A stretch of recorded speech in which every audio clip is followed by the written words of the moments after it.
In 2013, 7 teenagers walked into a tiny studio belonging to a company most people in the industry had already written off. No major label backing, no primetime TV connections, no guaranteed debut audience. Big Hit Entertainment was so small that trainees reportedly shared a single dorm room and wondered if the company would survive long enough for them to debut. 12 years later, the group that emerged from that studio has addressed the United Nations General Assembly 3 times, set a Guinness World Record streak that required its own dedicated category update, and generated an estimated $5 billion annually for the South Korean economy, a figure verified by the Hyundai Research Institute. Dozens of K-pop groups have since studied the BTS playbook. Labels have invested millions trying to engineer the next version, and yet not a single act has managed to reproduce what these 7 members built. Why? Because what makes BTS impossible to copy was never a strategy, it was never a marketing formula. It's a combination of factors so specific, so deeply tied to who they are, that replicating even one of them is a challenge, let alone all 7. Here's what those factors are. Number 7. A strong identity. Most K-pop groups debut with a concept, a visual theme, a sound, a marketable angle chosen by their label. Dark and edgy, bright and youthful, girl crush, boy next door. The concept is designed in a boardroom, tested with focus groups, and handed to the trainees who will perform it. And when that concept stops trending, the label pivots to the next one. BTS did something different. They debuted on June 13, 2013 with No More Dream, a track that challenged the South Korean education system's pressure on young people. That wasn't a concept designed to sell albums. That was a statement. And it came with a cost. In a market dominated by polished, feel-good debut tracks from groups backed by the Big Three, SM Entertainment, YG Entertainment, and JYP Entertainment, a hip-hop group from a near-bankrupt company rapping about societal pressure was a hard sell. Early album sales reflected that reality. Their debut single album, Too Cool for School, moved modestly compared to groups debuting from major labels the same year. But here is where identity starts to separate itself from concept. A concept can be abandoned when it fails, and identity cannot, because it's not a costume, it's a foundation. Instead of pivoting to something safer after lukewarm commercial reception, BTS doubled down. Their follow-up works, ORUL82 and School Love Affair, continued the School trilogy, addressing youth disillusionment, the weight of adult expectations, and the desire to find one's own path. Leader RM, who had been an underground rapper before joining Big Hit, was actively writing and producing tracks alongside the group's music producers. This wasn't ghost-written rebellion. The members had lived these frustrations, and the lyrics carried that weight.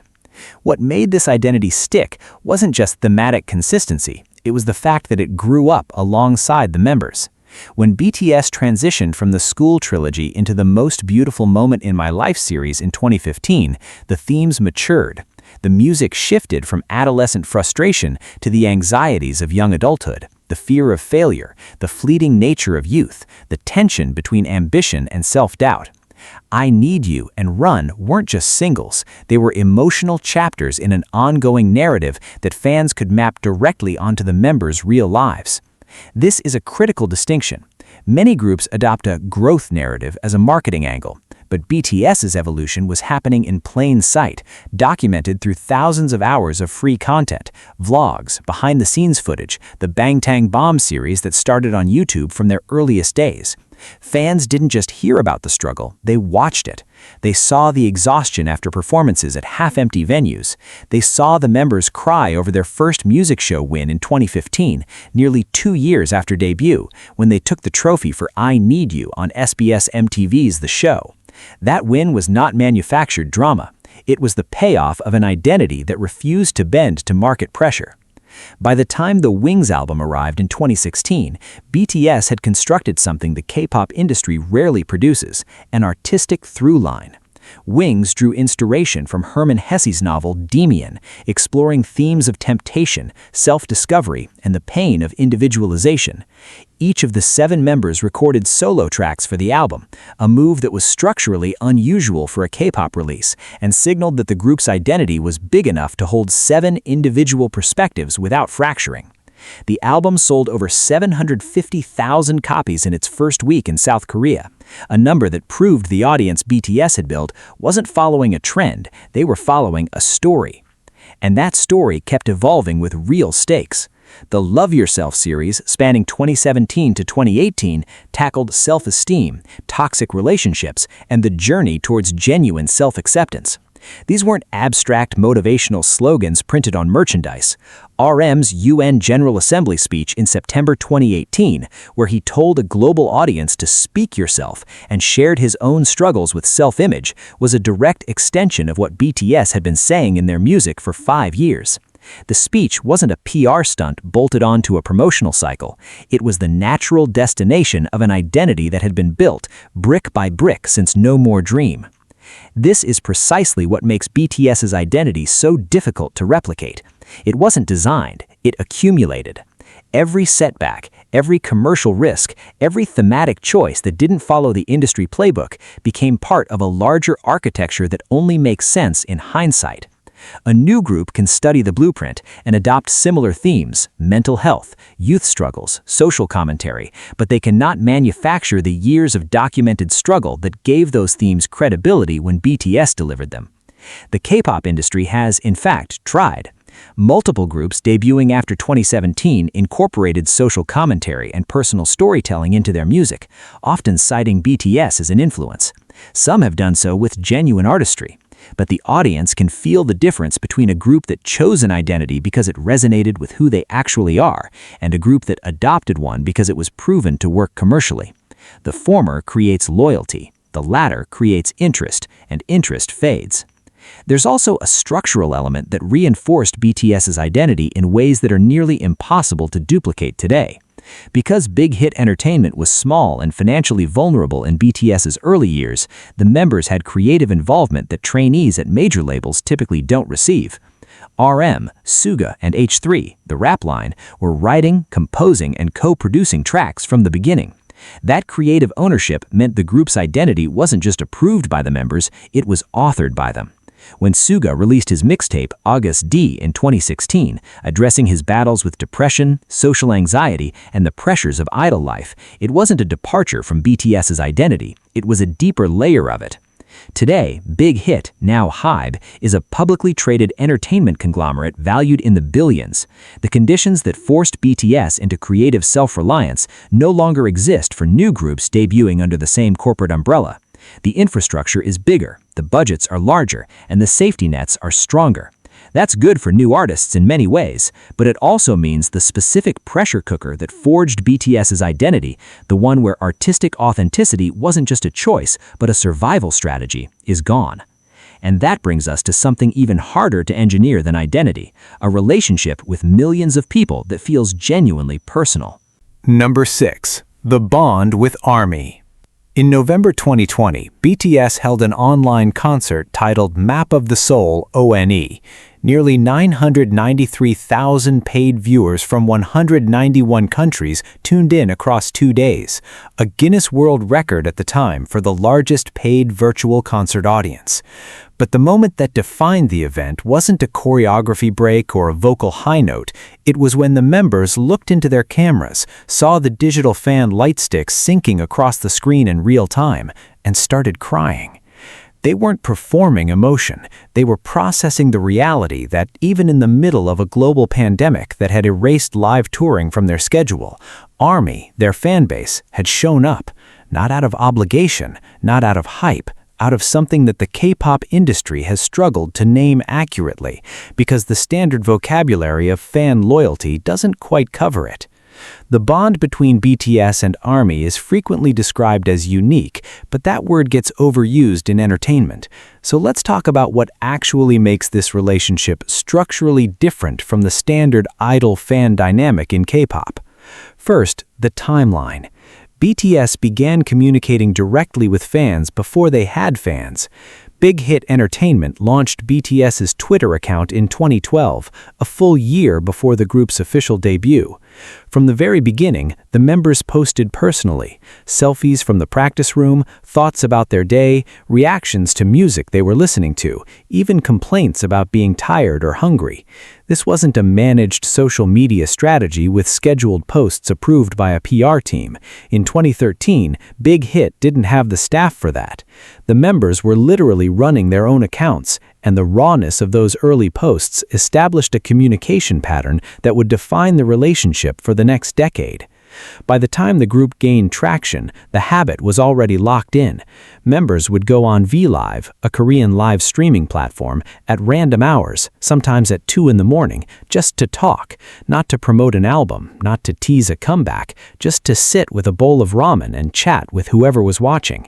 These weren't calculated parasocial engineering moves. They were the behavior of young men in their late teens and early 20s who had grown up online and genuinely enjoyed the interaction. This distinction matters because the K-pop industry has since recognized the commercial value of idol fan communication and systematized it. Platforms like Weverse and Bubble now allow fans to pay for direct message-style interactions with their favorite idols. Agencies schedule live streams as part of comeback promotions. The infrastructure exists for every group to replicate the appearance of closeness. But the appearance of closeness and the experience of having grown together through closeness are two very different things. ARMY didn't become the world's most mobilized fanbase because BTS gave them content. ARMY became what they are because BTS gave them agency. Here's a concrete example. In 2016, BTS launched a campaign with UNICEF called Love Myself, aimed at ending violence against children and teens. The campaign wasn't a one-off charity event for good press. It ran for years, with BTS donating a portion of album sales and concert revenue. ARMY, in turn, independently organized fundraising drives that matched and sometimes exceeded the group's own contributions. By 2021, the combined total raised through the Love Myself campaign had surpassed $3.6 million. ARMY didn't do this because BTS asked them to. They did it because the values BTS expressed in their music, self-worth, youth empowerment, speaking out, had become values the fanbase adopted as their own. This kind of value alignment between an artist and their audience is extraordinarily rare in pop music, in any language. Most fan communities organize around consumption, buying albums, streaming songs, voting in polls, attending concerts. ARMY does all of that with remarkable efficiency, but the foundation beneath it is something closer to a shared worldview. When BTS spoke at the United Nations, ARMY didn't just celebrate the achievement, they amplified the message, organized educational threads about the Sustainable Development Goals, and created multilingual translations so the speech reached audiences that the UN's own media channels couldn't. Second, the reciprocity is documented and verifiable. BTS has been unusually transparent about what ARMY means to them, not in the polished, rehearsed way that idols thank fans at award shows, but in moments of visible vulnerability. During their 2019 Wembley Stadium concerts, BTS was the first Korean act to headline the venue.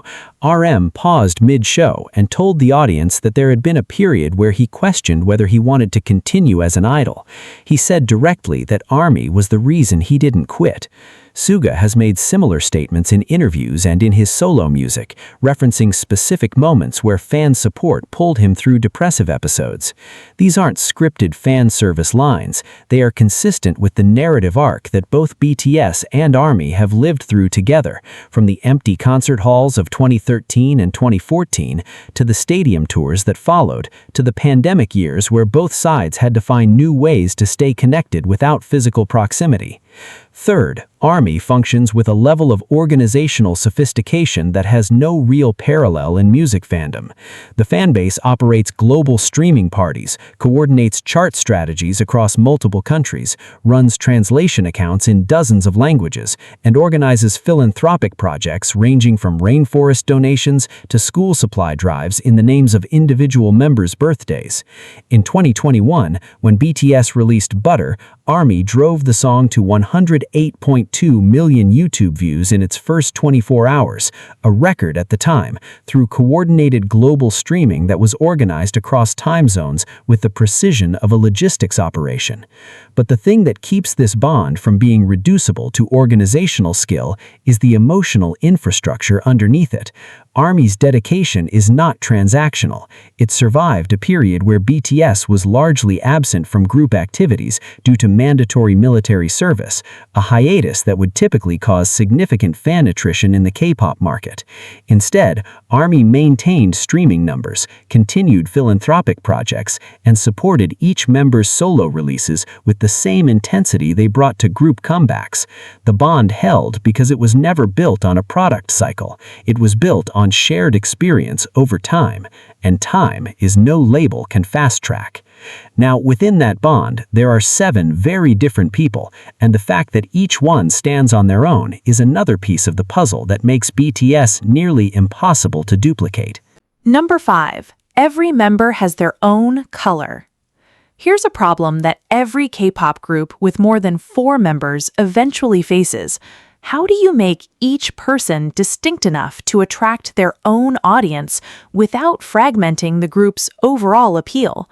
Too much individual branding, and the group starts to feel like a collection of soloists sharing a stage. Too little, and members blur together in the public eye, becoming interchangeable parts of a machine. BTS solved this problem, but not by design. They solved it because Big Hit Entertainment, in its early years, simply couldn't afford the level of image control that the Big Three agencies exercised over their artists. The members were given room to be themselves publicly from the start, and what emerged were 7 people so distinct in personality, skill set, and artistic sensibility that fans often describe them using the Korean phrase "chilsekal mujige," a 7-colored rainbow.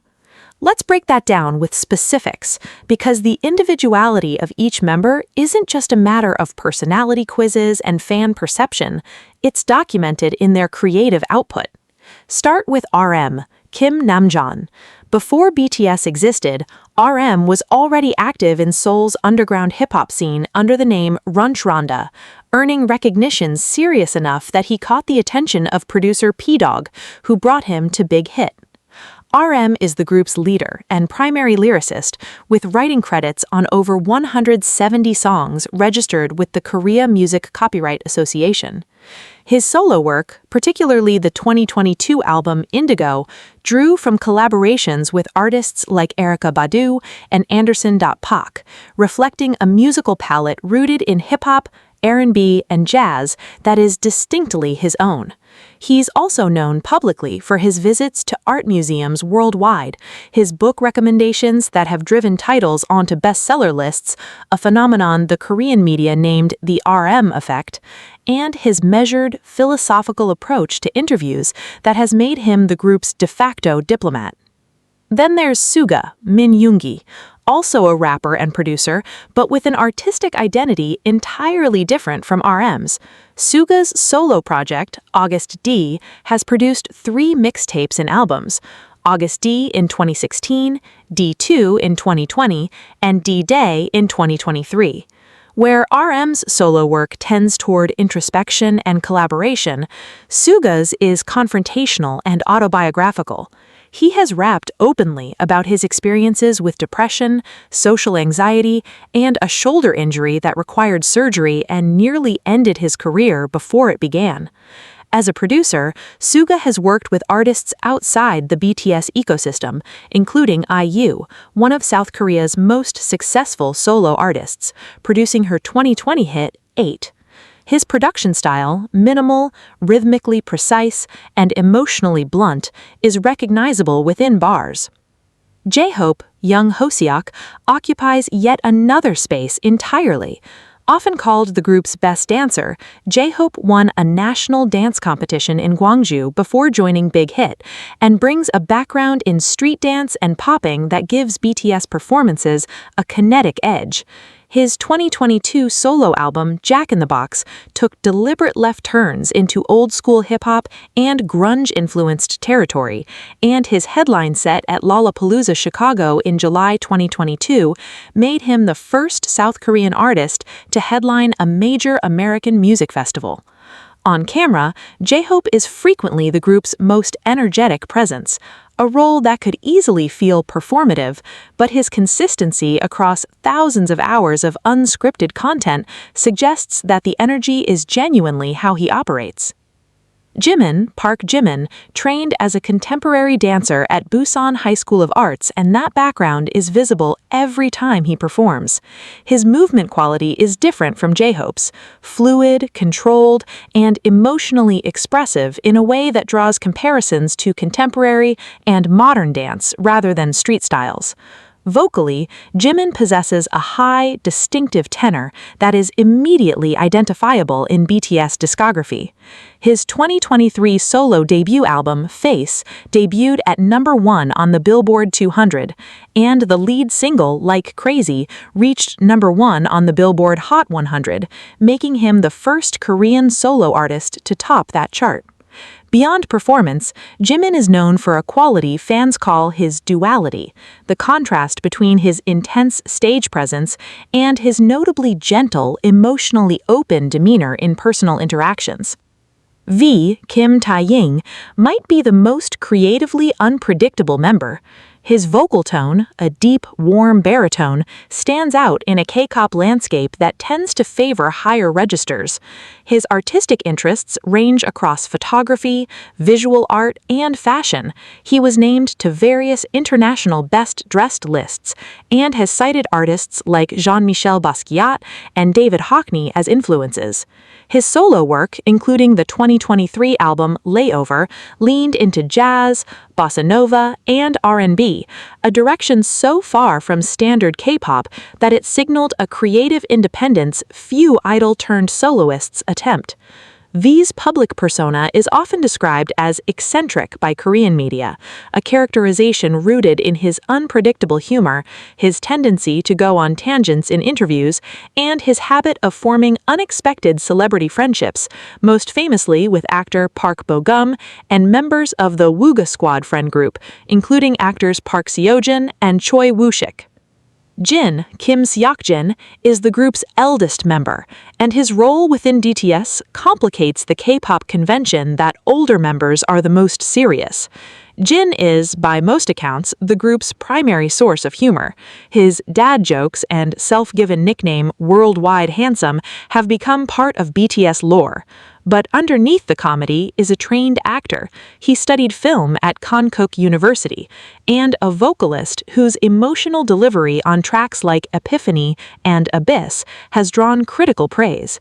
His 2024 solo work following military discharge demonstrated a warmth and sincerity that reflected his public persona without imitating any other member's artistic direction. Jungkook, Jungkook, is the youngest and arguably the most versatile performer in the group. He can sing, rap, dance, and produce, and his 2023 solo single, 7, featuring Lotto, spent multiple weeks at #1 on the Billboard Hot 100. He was 14 years old when BTS debuted, and ARMY has literally watched him grow from a shy teenager into a confident global solo artist, a narrative arc that no casting process can replicate. 7 members, 7 completely different artistic identities, and yet none of them make sense without the context of the group. That paradox, individual strength that amplifies rather than competes with collective strength, leads directly to the next point. Number 4. Music that tells a story. In 2016, BTS released a short film for the track, Begin, the solo song of their youngest member, Jungkook, from the Wings album. The film opens with a painting catching fire. A piano plays a melody that references a different BTS song from a year earlier. A figure falls.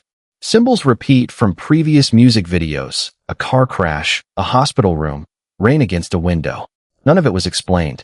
None of it needed to be, because for fans who had been following the music, every frame connected to a larger narrative that had been building, quietly and deliberately, across multiple albums.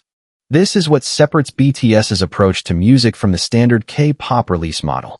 Most groups in the industry operate on a comeback cycle, a new mini-album or single every few months, each with its own concept, choreography, and visual identity. The music exists to serve the moment, to generate streams, win music show trophies, and dominate charts during a promotional window before the cycle resets. There's nothing inherently wrong with that model. It has produced some genuinely great pop music, but it doesn't create continuity. And continuity is where BTS built something that other groups have found nearly impossible to replicate. The continuity started with their first release, the School Trilogy, Too Cool for School, 2013. Oh, Are You Late Too? 2013, and School Love Affair, 2014, wasn't just a thematic grouping. It was a sequential argument. The first installment asked, "What is your dream, and why have you abandoned it?" The second pushed harder. "Are you living your life, or just going through the motions?" The third introduced love, not as a separate topic, but as another dimension of the same question about authenticity and desire. Each album's lead single built on the emotional territory of the one before it. No More Dream was defiant. End of O was frustrated. Boy in Love was vulnerable. The progression wasn't random. It tracked the emotional reality of adolescence with a specificity that textbooks on youth psychology would recognize. Then came the most beautiful moment in life, known by fans as the HYBE era, a two-part series released in 2015, followed by a compilation album, Young Forever, in 2016. This is where BTS's storytelling ambition expanded beyond lyrics into a fully realized multimedia narrative. The music videos for I Need You, Run, and Prologue introduced a fictional storyline involving the 7 members that dealt with depression, self-harm, loss, and the desperation of trying to hold on to youth.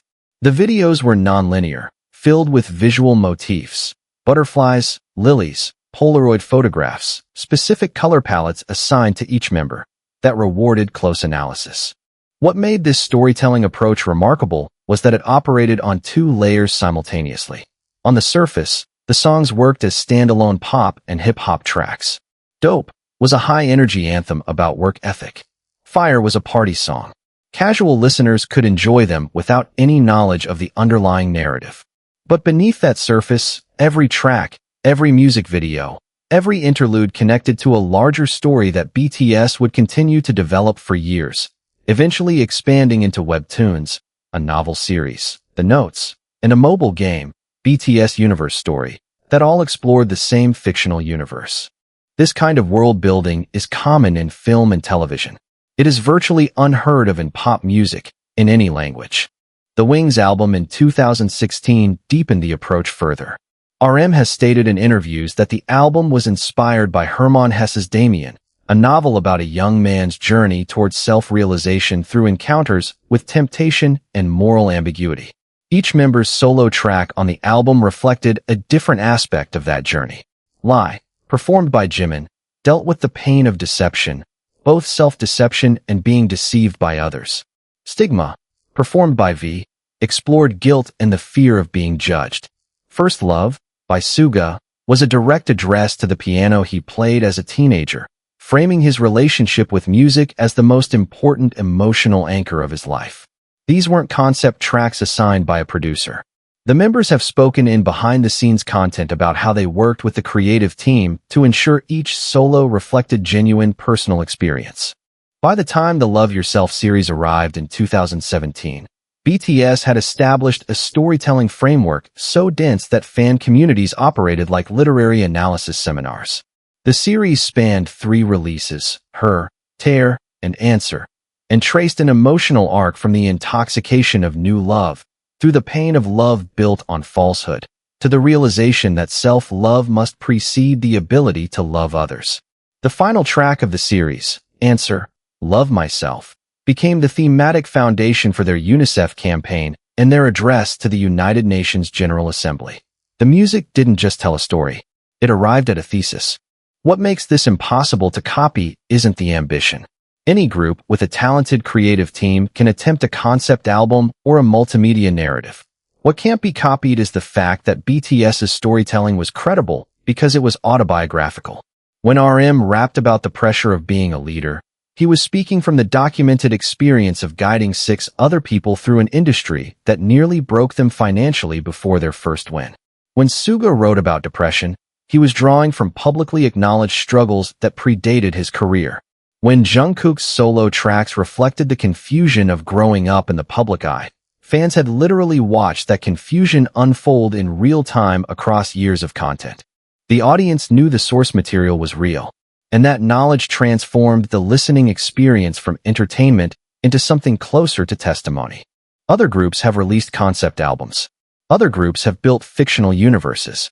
But the emotional infrastructure that made BTS's storytelling land, the years of documented personal history, the creative ownership, the alignment between the narrative in the music and the narrative of their actual lives, cannot be assembled in a boardroom or written into a debut strategy. The songs told stories because the members lived them first.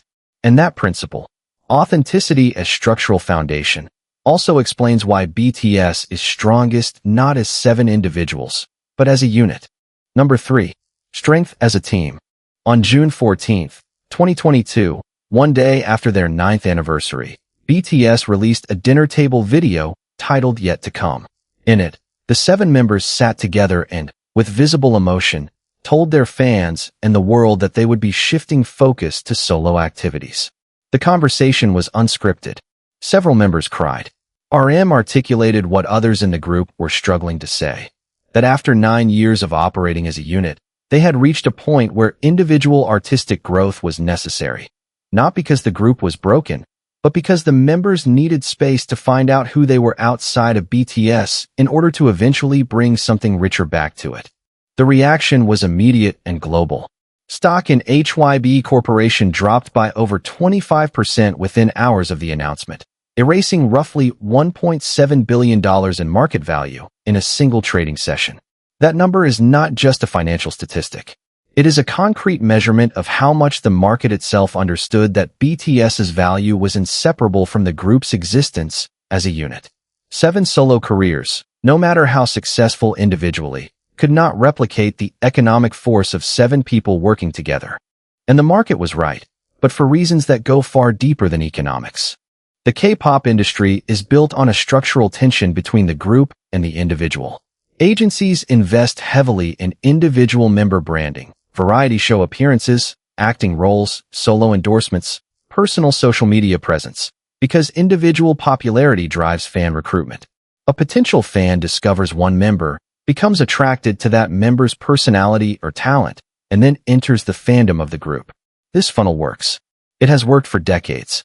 But it also creates an inherent fragility. When the group's appeal is built primarily on the sum of individual popularities, the departure or diminished activity of any single member can destabilize the whole structure.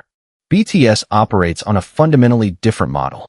Yes, each member has enormous individual appeal. Jungkook's 7 and Jimin's, like crazy, both reached number 1 on the Billboard Hot 100, proving that the solo drawing power is undeniable. But the thing that BTS fans, industry analysts, and the members themselves consistently point to is that the group's impact when united exceeds what any mathematical addition of individual impacts would predict. There's a term in organizational psychology for this, synergy. It's overused in corporate settings, but in BTS's case, it's precisely accurate. The group produces an energy, a creative output, and an emotional resonance when working together that does not exist when they work apart. And this isn't just fan sentiment. It's observable in the data. Consider the Map of the Soul, 7 album, released in February 2020. It sold over 4.26 million copies in South Korea within its first month, a record at the time. The album was explicitly structured around the theme of the group's collective identity. The title track, On, was built on marching band percussion and layered vocal arrangements that required all 7 voices to achieve its full sonic architecture. The choreography for On involved every member in configurations so tightly interdependent that removing any single person would have visibly collapsed the formation. This wasn't an accident. It was a statement. The group is the instrument. Contrast this with the solo releases during the 2022-2023 period. Each member's solo work was critically well received, and commercially successful by any reasonable standard. J-Hope headlined Lollapalooza. Jimin topped the Hot 100. Suga's D-Day World Tour sold out arenas across multiple continents. Jungkook performed at the FIFA World Cup opening ceremony in Qatar. These are massive individual achievements. And yet, the combined streaming numbers, album sales, and cultural conversation generated by BTS as a group during their active period consistently dwarfed the individual totals, not by a small margin, but by multiples. The reason for this goes back to the group's formation and early years. Unlike many K-pop groups where members are assembled relatively late in the training process based on skill additions and visual assessments, BTS's lineup solidified over an extended trainee period during which the members lived, practiced, and struggled together through big hits financially precarious years. They have spoken openly about sharing a single small dormitory, about not knowing whether the company could afford to debut them, about the collective anxiety of watching other agencies' groups succeed while they waited. That shared adversity created bonds that are evident in their unscripted interactions, the kind of shorthand, intuitive awareness, and genuine comfort that develops between people who have survived difficult circumstances together. Watch any BTS group interview, variety show appearance, or behind-the-scenes content, and you'll notice something that's difficult to fake. They actually make each other funnier, more relaxed, and more willing to be vulnerable than they are in solo settings. Jin's humor lands harder when Suga is there to react with deadpan exasperation. Jungkook's competitiveness is more entertaining when the older members are there to both encourage and tease him. V's eccentricity has more room to breathe when the group's collective warmth provides a safe context for it. This interpersonal chemistry translates directly into performance. BTS's stage presence as a group has a quality that choreographers and performance coaches have commented on publicly, a sense of mutual awareness that goes beyond rehearsed synchronization. They adjust to each other in real time. They react to each other's ad-libs. They create moments on stage that aren't in the choreography because they are genuinely responding to each other's energy in the moment. That kind of performance chemistry is the product of years of trust, and it cannot be taught in a training program or assembled in an audition room.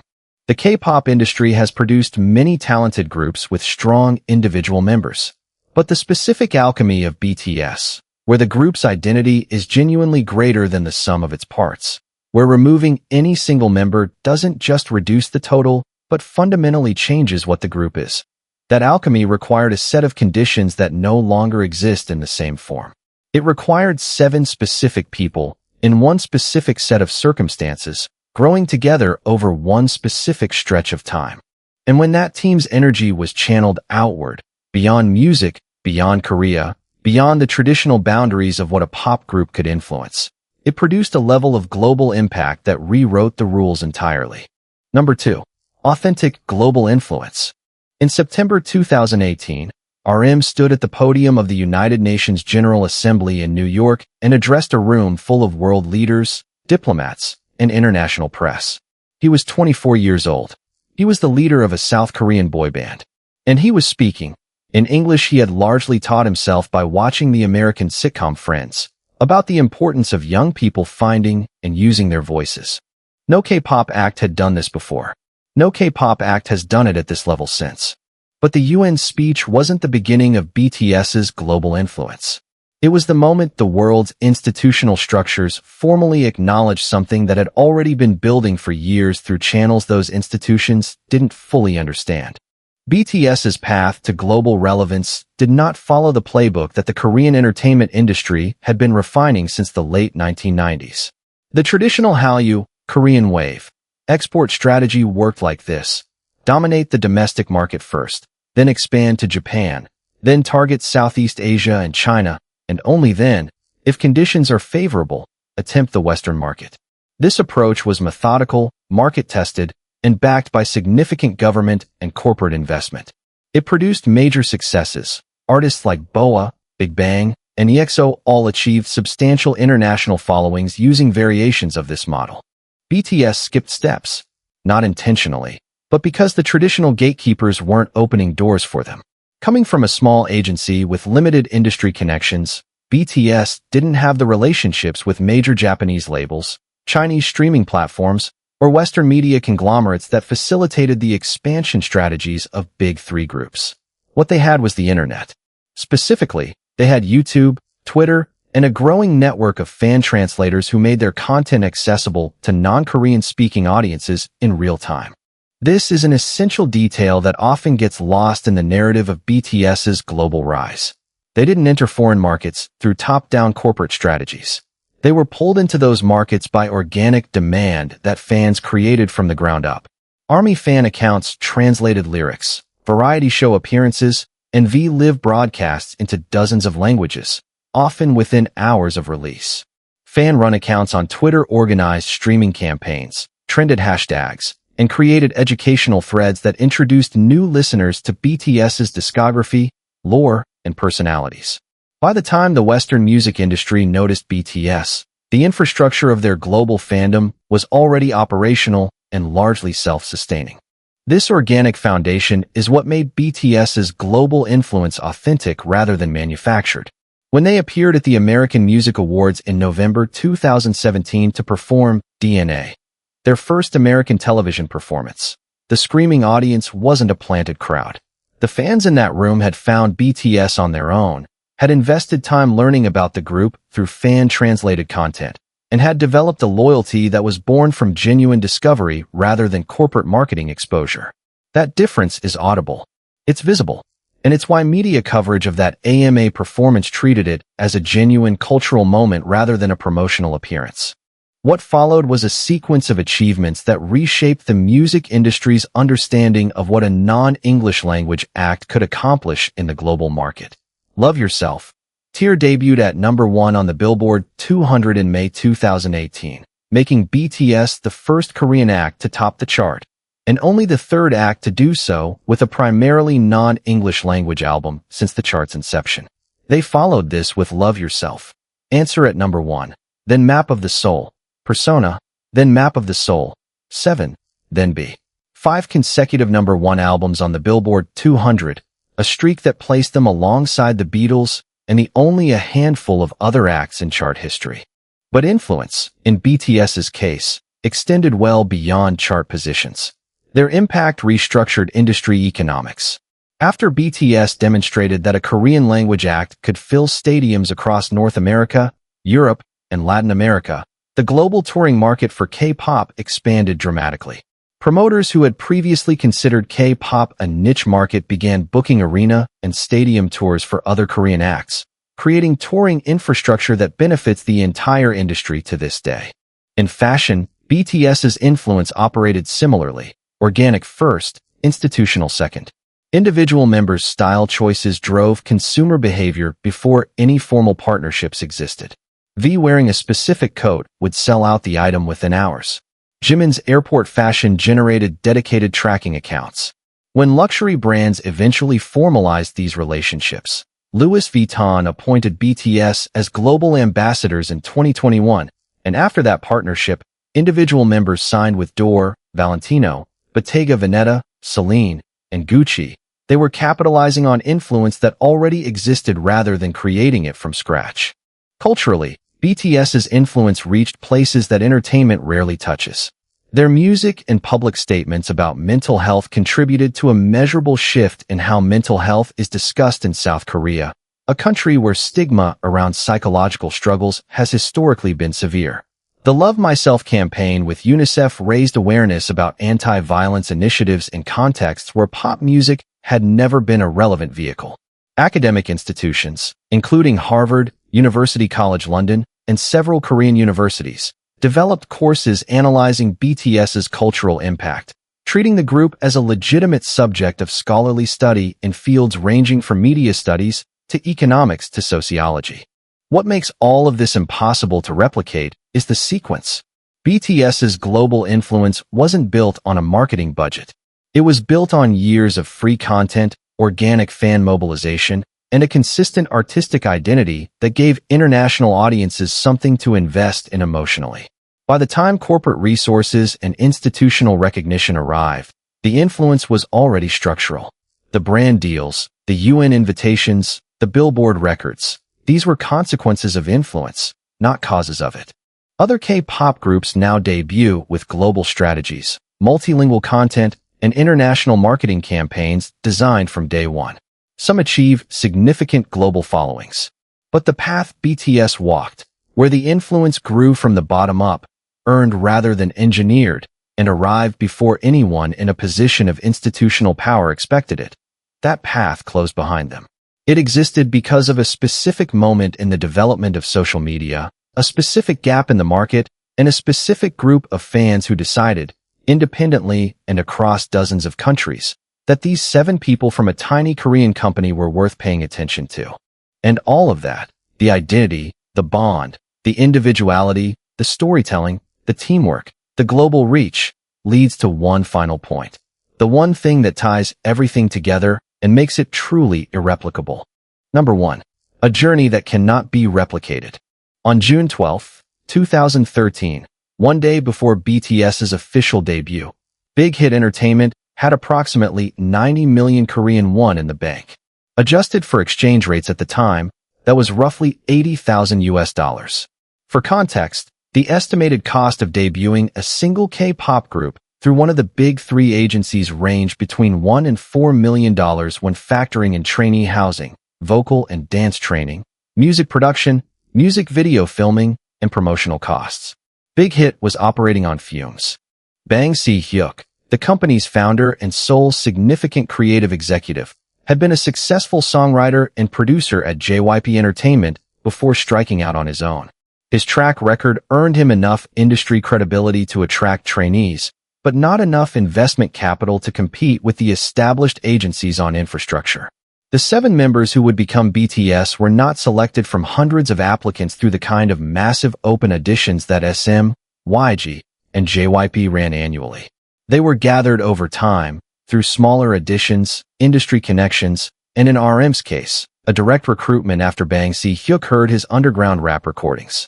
This origin matters because it established the conditions under which everything else happened. BTS didn't choose the underdog path. The underdog path was the only path available. Their trainee period was marked by the kind of uncertainty that trainees at major labels rarely experience. Members have described not knowing whether the company would still exist by the time they debuted. Suga has spoken about the period in multiple interviews, noting that he considered leaving to return to his hometown of Daegu, where he had been working on music independently before joining Big Hit. J-Hope reportedly did leave temporarily before being convinced to return. The group that eventually debuted was not assembled with the confidence of inevitable success. It was assembled by people who made a conscious decision to bet on each other despite rational reasons not to. The early career years reinforced this dynamic. BTS's debut was met with limited industry support. Without the media connections that big 3 groups leveraged for primetime music show appearances and variety show bookings, BTS relied heavily on self-produced content distributed through social media. Their Bangtan bombs, short, informal behind-the-scenes clips uploaded to YouTube, began as a necessity born from lack of traditional media access. They couldn't get on television the way their competitors could, so they built their own channel directly to fans. That strategic adaptation, born from disadvantage, became one of the most important pillars of their connection with ARMY. Their first music show didn't come until May 5, 2015, nearly 2 years after debut, for I Need You on SBS MTV's The Show. The footage of that moment is publicly available, and it tells you everything you need to know about the emotional weight of the journey. The members were visibly overwhelmed. Several were crying so hard they could barely speak during their acceptance. For groups debuting from major labels, a first one often comes within weeks or even days. For BTS, it took 634 days. Every one of those days is part of the story. What happened after that win is equally important to understanding why the journey cannot be copied. BTS didn't pivot to a safer, more commercially calculated approach after tasting success. They went deeper. The Most Beautiful Moment in Life series explored increasingly personal and emotionally risky territory. The Wings album incorporated literary references and solo tracks that were commercially unconventional for a K-pop release. Each creative decision carried real financial risk for a company that was still far smaller than its competitors. And each time the risk paid off, in album sales, in fan growth, in critical recognition, It added another layer to a narrative that no future group can reverse engineer. Because the journey isn't just a sequence of events. It's the emotional truth of how those events were experienced by the members and by the fans who were present for them. Consider what ARMY witnessed in real time. 7 teenagers and young adults struggling through financial instability, industry dismissal, and physical exhaustion, producing music about those exact struggles, and slowly, over years, not months, building a following that eventually became the largest and most organized fan community in music history. Fans who discovered BTS in 2013 or 2014 didn't know the group would become global superstars. They supported BTS because something in the music, the content, or the members' personalities resonated with them.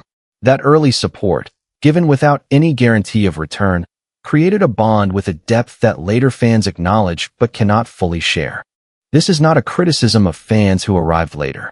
It's an observation about the nature of shared experience over time. The journey created layers of emotional history, inside jokes, remembered milestones, collective anxieties and celebrations that accumulated year after year into something too complex and too deeply felt to be summarized in a marketing document. The military enlistment period, which began with Jin's enlistment in December 2022 and will see all members complete their service, added yet another chapter that is specific to BTS. The Korean military obligation is a reality for all male K-pop idols, but the way BTS navigated it, openly, with emotional honesty, with the group making a collective decision rather than staggering enlistments to maintain commercial activity, reflected the same values that defined their career from the beginning. The group chose integrity over optimization, and ARMY, in turn, chose to wait. A new group can debut tomorrow with exceptional talent, a compelling concept, authentic music, and genuine chemistry. They can do everything right, but they cannot have started from the bottom of a nearly bankrupt company in 2013. They cannot have waited 634 days for a first win. They cannot have built a global fandom organically through fan-translated content in the specific social media landscape of 2015 to 2017. They cannot have spoken at the United Nations as the culmination of a 5-year artistic arc about self-love. They cannot have already lived through a military hiatus with their fanbase intact. The journey is unrepeatable because it happened once, to 7 specific people, under conditions that no longer exist, witnessed by a community that grew alongside it. And that, more than any chart record, any award, any stadium tour, is the real secret. So let's step back and look at what we've actually covered here, not as a list of talking points, but as a single, interconnected picture. 7 teenagers walked into a company that most of the Korean music industry had already dismissed. They had no safety net, no powerful connections, and no guarantee that the company signing their contracts would survive long enough to put them on a stage. What they did have was each other, a leader who had already proven himself in the underground hip-hop scene, a producer-founder who believed in artist-driven storytelling and an internet connection. From that starting point, they built an identity, not a concept handed down by executives, but a genuine artistic foundation rooted in who they actually were and what they had actually experienced. That identity didn't just survive the early years of industry indifference. It was strengthened by them. Every rejection, every half-empty venue, every skeptical music critic became raw material for songs that hit harder precisely because the struggle was real and documented in plain sight. They built a bond with ARMY that broke every rule in the traditional idol fan playbook, not through carefully managed parasocial engineering, but through thousands of unscripted hours of genuine communication that started before they even had an audience. By the time the industry recognized the commercial value of direct artist-fan interaction and tried to systematize it, BTS and ARMY had already been living it for years. The foundation was emotional, not transactional. And that's why it held through a global pandemic, a military hiatus, and every other disruption that would normally erode a fan base. They demonstrated that a group of 7 could contain 7 fully realized individuals, each with a distinct artistic voice, a distinct skill set, and a distinct public identity, without any of that individuality threatening the cohesion of the whole. RM's intellectual depth, Suga's raw honesty, J-Hope's kinetic energy, Jimin's emotional precision, V's creative unpredictability, Jin's disarming warmth, Jungkook's relentless versatility. These aren't branding exercises. They are the documented realities of 7 people who happen to complement each other in ways that no audition process could have predicted. They made music that functioned simultaneously as pop entertainment and as ongoing autobiographical narrative. Albums that connected to each other across years, that drew from literature and philosophy and personal trauma, and that arrived at theses about self-love and youth empowerment that were credible because the members had lived the source material before they wrote about it. The BTS universe isn't a fictional construct layered on top of a discography. It's an artistic framework that grew organically from real experiences, and that's why it resonates at a depth that concept albums from other groups rarely achieve. They prove that the group's collective power was genuinely greater than the sum of its individual parts, not as a slogan, but as a measurable reality reflected in album sales, concert attendance, streaming numbers, and the $1.7 billion market value drop that occurred the moment the market learned BTS would pause group activities. 7 exceptional soloists working independently cannot reproduce the energy that those same 7 people generate when they share a stage. They achieved authentic global influence. Influence that grew from the bottom up, powered by fan translators and grassroots social media mobilization rather than corporate marketing budgets. By the time the institutional gatekeepers of the Western music industry opened their doors, BTS had already built the house. The Billboard records, the UN speeches, the luxury brand ambassadorships. These were acknowledgments of influence that already existed, not strategies that created it. And underneath all of it, holding every other element together like the foundation beneath a building, is a journey that simply cannot be walked again.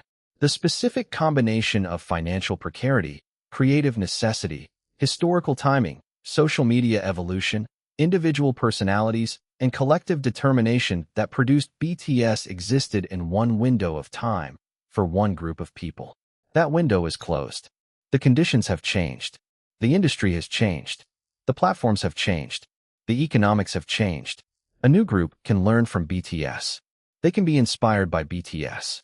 But they cannot be BTS, because being BTS required living through a sequence of experiences that will never align in exactly the same way again. So if there is one answer to the question we started with, what is the one thing that makes BTS truly impossible to copy? It's this. Everything on this list is connected. You can't replicate the bond without the identity. You can't replicate the identity without the journey. You can't replicate the journey without the specific people. And you can't replicate the specific people because there are only 7 of them, and they already found each other. Which of these 7 secrets do you think is the most impossible for another group to replicate? Drop your answer in the comments. And be specific, because this community doesn't do surface-level takes. If this video gave you something to think about, hit that subscribe button. We'll see you in the next one.